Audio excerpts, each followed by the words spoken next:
Volvo XC60. Ar kādu motoru viņus var pirkt un kam jāpievērš uzmanību viņus pērkot? Pirmā daļa. Sapratu, ka mēģinājums uzbūvēt jums materiālu par visiem Volvo dīzeļu dzinējiem vienā video ir gandrīz neiespējami.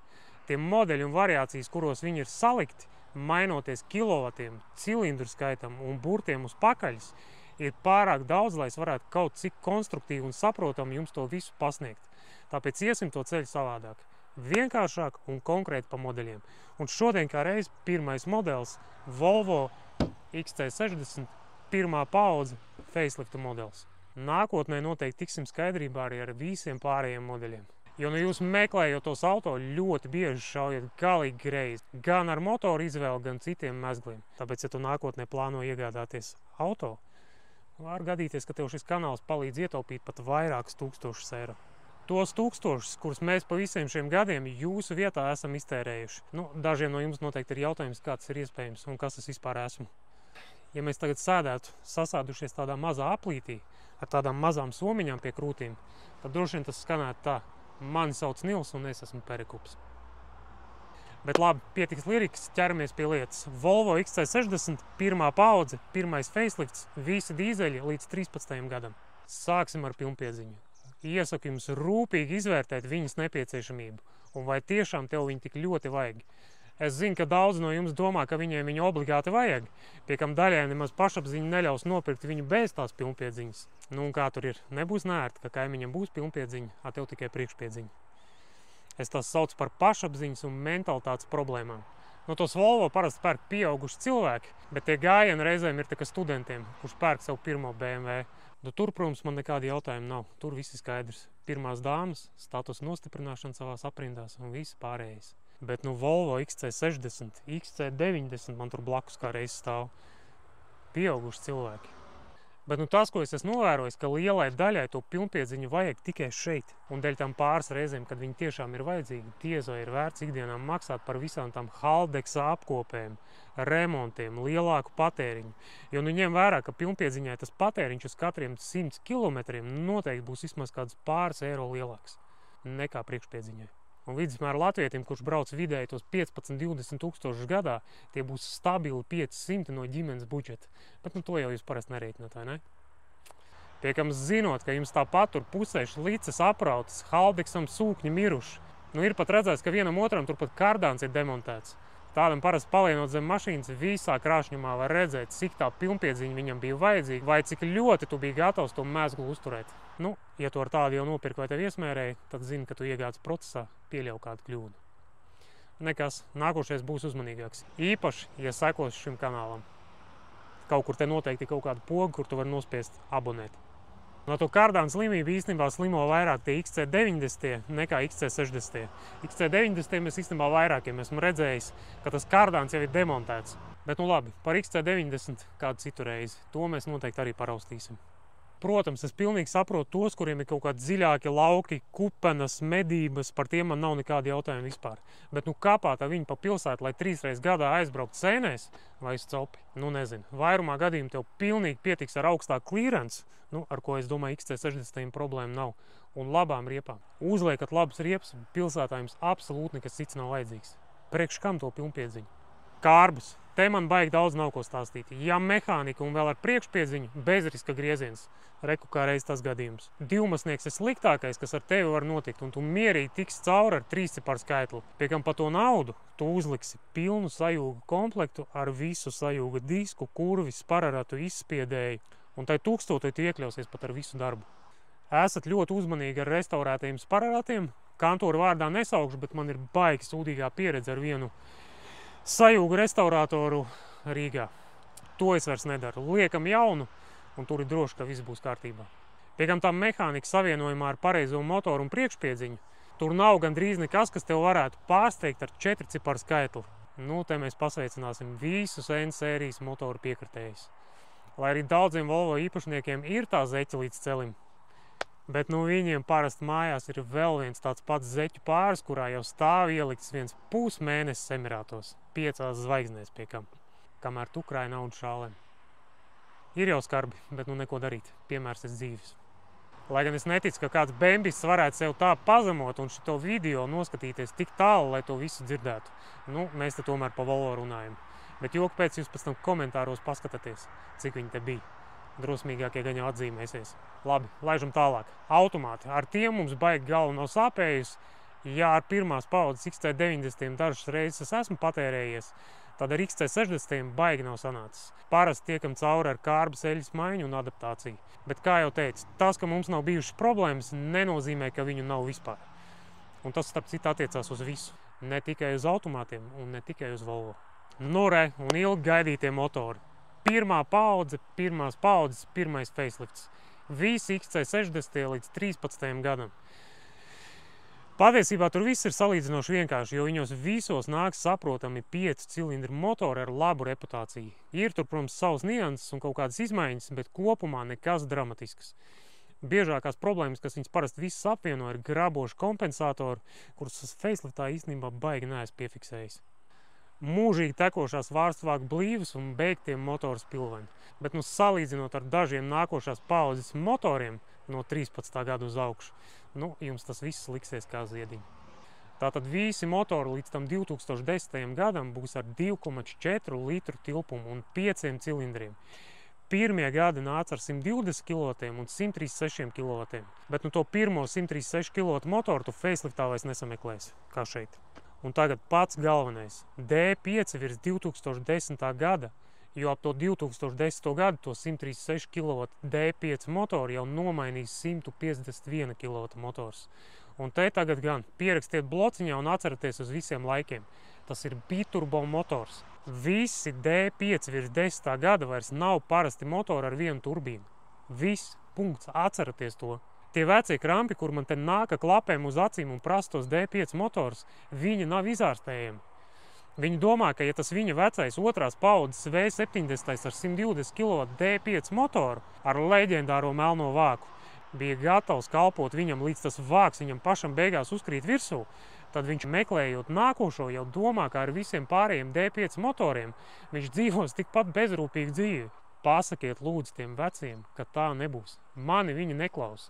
Un ar to D5 motoru no 2010. gada visa vienkāršība beigusies. Tas 151 kW motors nav slikts motors. Resurs viņam tāpat ir liels, bet mums tur ir bijušas problēmas gan ar galvām, gan ar turbīnām un nevienu reizi vien. Jāsaprot, ka viņš tomēr ir komplicētāks savā uzbūvē par to veco agregātu. Un agri vai vēl to ar to mezglu būs spiests čakarēties. Varbūt kā veciem kā reiz nāks par labu. Vienu reizi tādā iekāpt, jo, kā mēs zinām, par to pieredzi ir jāsamaksā. Tālāk, pa vidu tur bija vēl viens 2,4 litru motors ar 129 kW. Ja pareizi saprat, tad pa lielam tas ir tas pats 136 kW motors, tikai ar samazinātu jaudu un nāca tikai ar priekšējo piedziņu. Ar to motoru viss ir kārtībā. Ja dzīvs, ņem ciet. Ko, ejam tālāk. Pirmais facelifts no 11. gada līdz 13. gadam. Un te jau paliek interesanti, jo šeit, ja tu gribi vienkārši un uzticam agregātu, tev ir jāmeklē nevis D5 motors, bet atceraties 2 litru D3 vai 2,4 litru D4 ar 5 cilindriem. Pirmajos gados tu ar tiem burtiem greizi nenošaus, bet no 2013. gada jau jāsāk palikt ļoti uzmanīgam. Un visi tie D3, D4 ir jāsāk izmest no galvas, jo tas neko absolūti vairs nenozīmē. Tur mēs vadamies tikai un vienīgi pēc kilovatiem un cilindru skaita. Tur ir viens motors, no kura burtiski ir jābēg, bet ja es to visu izstāstīšu vienā video, tu nemūžam neuzspiedīsi sekot šim kanālam, vai ne? Savukārt mani tas notiek motivēt atrast laiku, lai uzbūvētu jums turpinājumu. Labi, ejam tālāk. Ja tu neko nesaproti un zini, ka manis stāstīto nekur nesaglabās, ne galvā, ne blociņā, un baidies iebraukt grāvī, izmanto elementāru formulu. Atver pārsegu, izskaiti cilindrus. Šitajos gados, kur viņi ir dabonami, tev vajag 5. Un jo mazāk kilovatu tur būs, jo drošāk. Tik vienkārši. 5 cilindri un jo mazāk jaudas, jo drošāk. Un pats vienkāršākais un drošākais tajos gados kā reiz arī būs tas 2 litru 5 cilindru D3 motors. Vai mierīgi varat skatīties arī 2,4 litru D4 ar tiem pašiem 120 kW. Viņiem abiem diviem ir 120 kW. Tie, kuri brauc ar veciem 120 kilotīgiem Volvo līdz tam 2005. gadam, jums viss ir ļoti vienkārši. Tas cipars ir jau galvā, un līdz tam 13. gadam nekas nav mainījies. Tev ir vajadzīgi tie paši 163 zirgi, un līdz tam 13. gadam tas arī ir tas pats drošākais ceļš. Gan 2 litri, gan 2,4. Pārsūtat šo video visiem, kuriem tās zeķis ir līdz puscelim, lai netais sūdzas uz priekšdienam, īpaši to labo cenu meklējot. Mums kā reiz tāds 2 litru D3 motors nesen ienāca maiņā. Labi apkopts tikai specializētā Volvo servisā. Odometrā viņam bija 500 000 noskrējiens. Tur pa satura zem pārsegu man vispār nebija nekādi jautājumi. Tas motors rūc kā puķīti. Vai kā mans draugs Jānis saka, murrāja kā kaķēns, kurš tikko padzēries siltu pienu. Nu, ko, protams, nevarētu teikt par ūsu, bet par to naudu tur viss bija pieņemams. Tas gan bija 2011. gada Volvo S60, bet motori tur ir tie paši. Un kā jau teicu, Volvo visu ļoti sarežģīja tieši 2013. gadā. Un mainoties modeļiem, tur bija tādas cilindru un jaudas variācijas, ka to visu pat es vēl līdz galam neesmu iekals. Tālāk, no 12. gada uz augšu, ja tu negribi to biturbo motoru, tur ir jāskatās un jāmeklē 5 cilindru 100 kW motors ar 136 zirgiem. Viņš kā reiz nomainīja to labo 2 litru 120 kW D3 motoru un nāca jau otrajā faceliftā no 2013. gada. Tas, kuram tā jaunā resta. Ne šis, ne tas, viens tur bija pa vidu viņiem. Un no tā 13. gada tas arī kā reiz būs pats labākais un drošākais motors. Šito arī noteikti saglabājiet blociņos. Jo es zinu, ka ļoti daudz no jums kļūdaini domā, ka tas 100 kW motors ir Forda motors. Tā nav, varat gulēt mierīgi.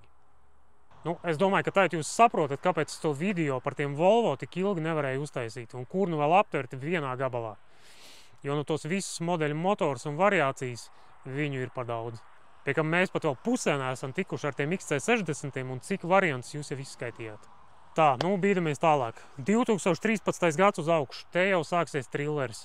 Un te gan tev ir iespēja izdarīt ļoti bīstams un ļoti dārgus manevrus. Tādas, ka tepat nav liela starpība, vai tev ir Volvo vai BMW ar N-sērijas motoru.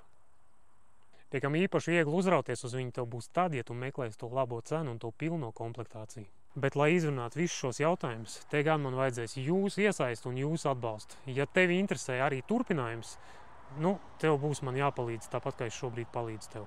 Un tavu pīķi man nevajag, par to tu nepārdzīvo. Bet tagad saspiest visas tās bezmaksas pogas, laiku atstāt kādu komentāru un abonēt šo kanālu, lai nepalaist garām turpinājumu. Es domāju, ka tas tev noteikti neko nemaksās. Jo to visu, ko es stāstu, tu gan jau paraukoties var vienkārši izlasīt kādā fórumā. Bet, lai to atcerētos, apkopot un varētu tam pielikt klāt arī kaut kādas emocijas, par to bija diezgan dārgi jāsamaksā. Un par šiem gadiem par to visu servisos ir atstāti 10 000 eiro. Visi tie nepareizie kilovati, kļūdas, remonti, nepareizi risinājumi un viss pārējais. Pat negribu atcerēties tos skaitļus. Kā es parasti saku, tā pieredze uz sienas ir uzrakstīta ar asinīm. Tā, un ja tu redzi mani pirmo reizi un tev bija interesanti, tad zini, ka TikTokā var mani paklausīties daudz vairāk. Nosaukumi tie paši, saturs mazliet plašāks. Un ja domājat, ka ar Volvo mums te viss beigsies bez stresa, jo vairāk jūs būsiet, jo lielāk man būs iedvesma šo visu turpināt. Un nākotnē noteikti pienāks kārta arī Audi kārbām. Vēlreiz iziesim cauri tiem pašiem Mercedes motoriem, jau kaut kādos konkrētos modeļos. Un varbūt pat kādam BMW E60. Un visiem pārējiem modeļiem. Nē, stop! Es jums solīju, ka es jums parādīšu, kur ir rūs jāskatās. Tūlīt pārslēgšu kameru, parādīšu. Ejam, parādīšu, kā vajadzētu izskatīties labam piemēram. Piekam, kā jau es minēju sākumā, viņam ir pats labākais salikums. Viņš ir ar priekšpiedziņu, ar mehāniku, ar 5 cilindru 2 litru D3 motoru. Kā es saku, bezriska grieziens. Piekam, te jau droši vien skeptiķi neviens neticēs, bet viņš ir nogājis 149 000. Ar salonu paskatīties, kāds izskatās. Kāds izskatās tas 150. Stūrīt, kā izskatās. Tā, kaut ko man te viņš nefokusē. Jā, viņi pat īsti nav sākus dilt tā stūri. Tā, mēs nepiezūnāsim. Jā, kaut kā šitā. Reku dūri apakšas varam iziet cauri. Sliekšņi. Dūri rokturi.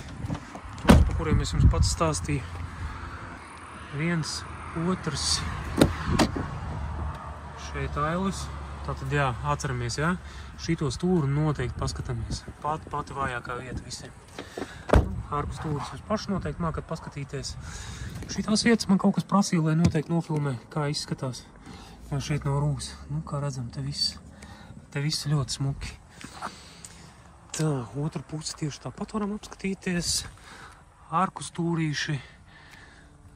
Šitā daļa.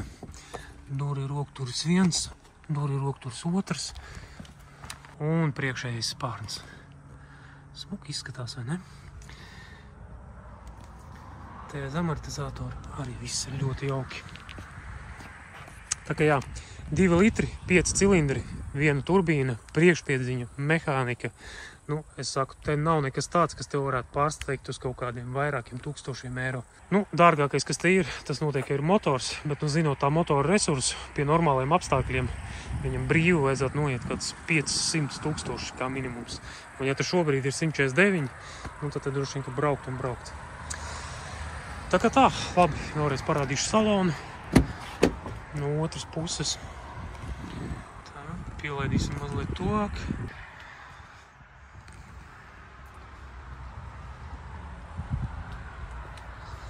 Durkartes ar viss izskatās baigi smuki.